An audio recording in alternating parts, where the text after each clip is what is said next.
Hey everyone, my name is Ross with unMuddled Bartending Company, and I'm super excited to help kick off this year's Gala of Hope at home by walking you through a couple drinks with easy to use ingredients from around your home and in your pantry. So let's get started. Our first drink is called a honey turmeric mule. It's actually going to be a mocktail, so no alcohol needed for this one. It's going to be built right into our glass, so super easy. Nothing, no need to shake a cocktail or anything like that. In this case. Here I have my copper mug, which is very iconic for mules. If you don't have a copper mug, you can use any type of glass or cup that you have. The intention behind copper mugs is it keeps your drink nice and cold. I'm actually going to use a glass, if you will, just so you can see through and see what I'm doing as we get going. First, I'm going to actually add just a splash of water. This will help make up for some of the volume that we're missing from the lack of alcohol. Next, I'm going to add some honey, just some raw, regular honey. I'm going to use a cocktail jigger to measure out 0.25 ounces of honey.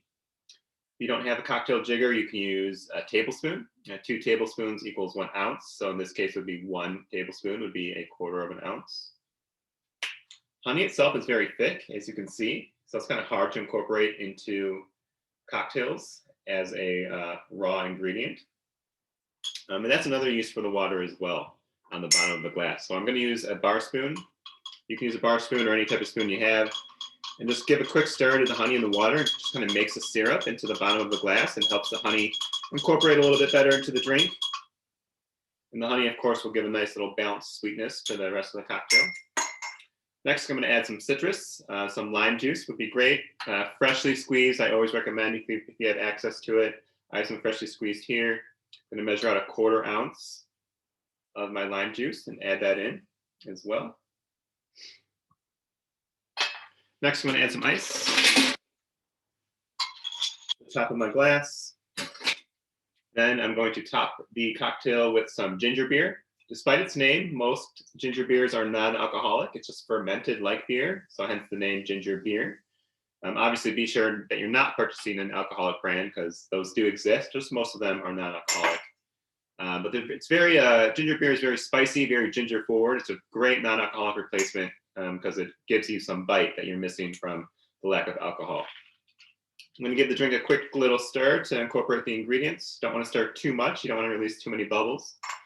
Then to garnish, I'm actually going to do some ground turmeric on the top. I have some in this bowl here.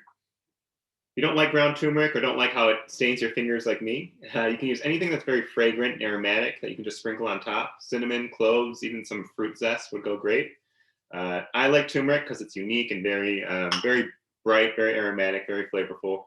It's one of the first things that you smell when you bring the drink up to your face to give it a sip. So smell the turmeric, give it a sip.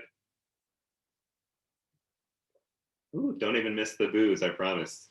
All right, well, that was drink number 1. I'll be back soon for our second cocktail, and cheers until then.